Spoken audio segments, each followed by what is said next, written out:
Hello people and welcome to my first video regarding coding in Ruby. This series is gonna be all about Ruby, and it's gonna be basically my journey from learning variables to making full stack applications. If you'd like to follow along in my IDE, in my work environment, feel free to do so, but if you want to use yours, it's up to you to set it up. I'm just gonna explain how to use Replit, as you can see on the screen right now. This series is not gonna be for the 100% beginners, because I'm not gonna go in depth with explaining computer science or computer programming concepts. So this is more for the ones who touched a bit of HTML, CSS, and maybe a bit of JavaScript, or they know a few things about computers. Right, so let's jump straight to the point. Alright, so this is Replit. Replit is a browser-based IDE which you can use with any kind of language you want, including Ruby, JavaScript, or whatever. You just have to sign up. I'm just gonna log in using GitHub. You can sign up with whichever of those you want. You can create your new REPL by clicking this button, and you'll have to choose your own language here, which is gonna be Ruby. Name your REPL whatever you want and press this button, create REPL. This will take you exactly to this screen, and this is something I typed in just to have a structure to this video.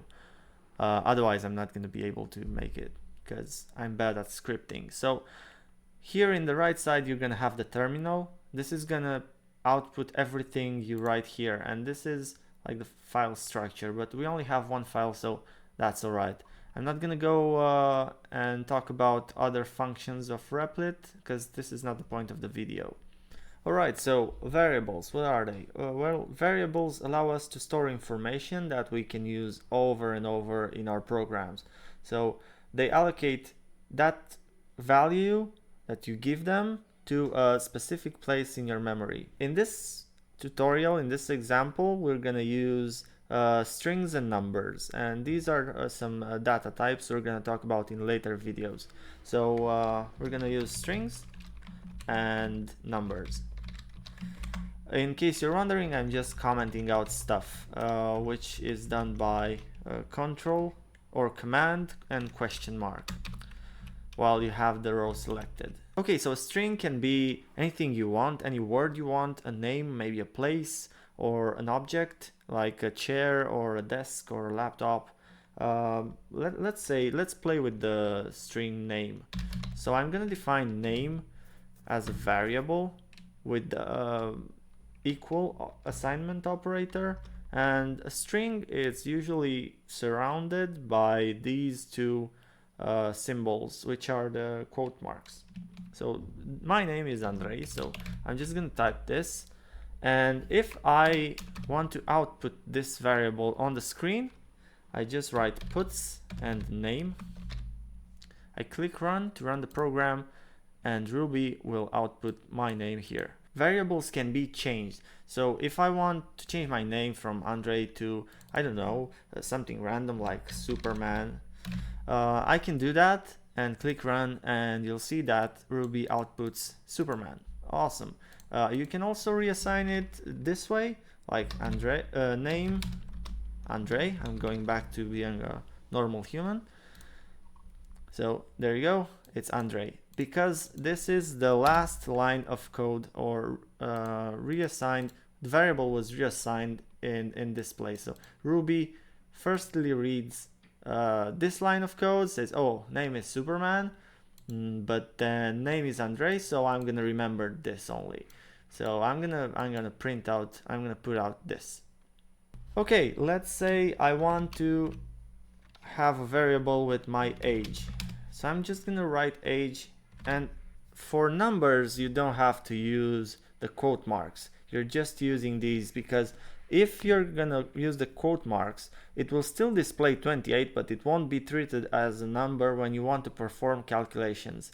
So when it comes to numbers that you want to make operations with, don't put them between quotes. All right, so my age is 28. I'm just gonna do the same thing. I'm gonna write puts age, and there you go, it's 28. But now let's say I want to have printed out a statement that says my name is Andrei and I am 28. We're gonna do this by writing puts. We already done that, and put the quote marks. Inside the quote marks, we're gonna call the variables, right? So I'm just gonna type my name is, and then I'm gonna use the hash sign and curly braces, and inside those curly braces I'm gonna write the variable name. So in our case it's name.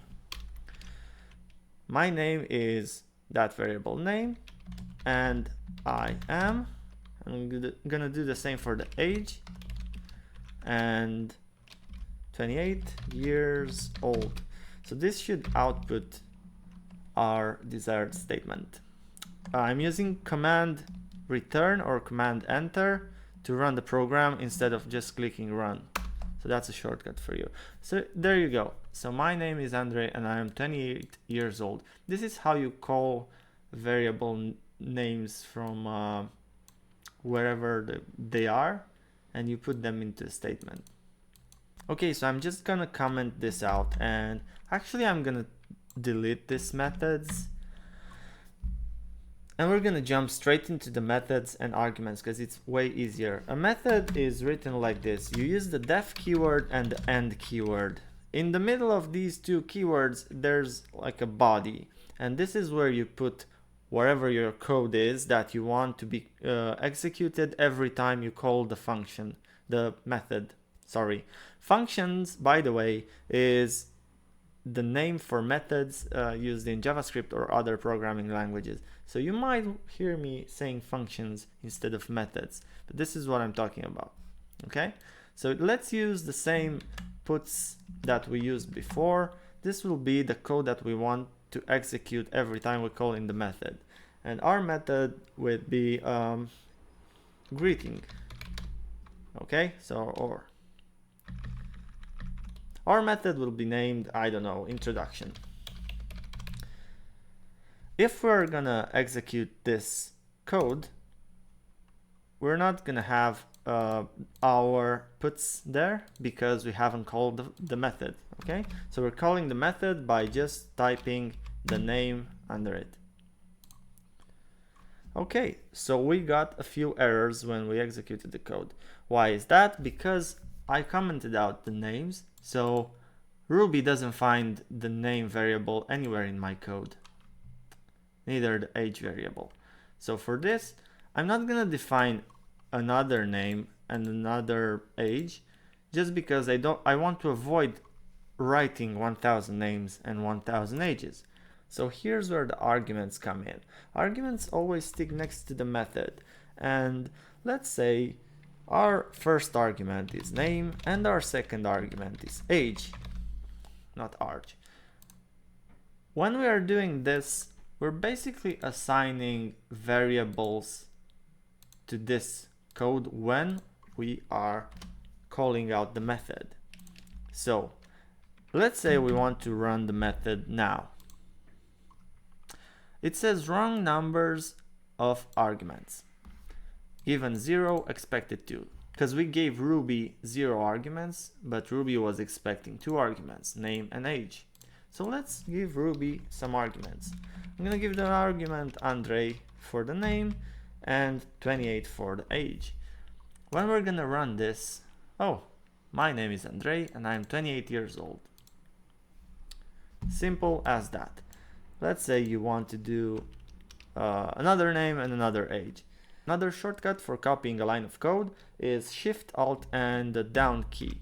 So you can copy as many as you want. I usually do this when it's just one small thing to replace. So I'm gonna write 7 and Mara, which is my cat. And I'm gonna click on run. And there you go.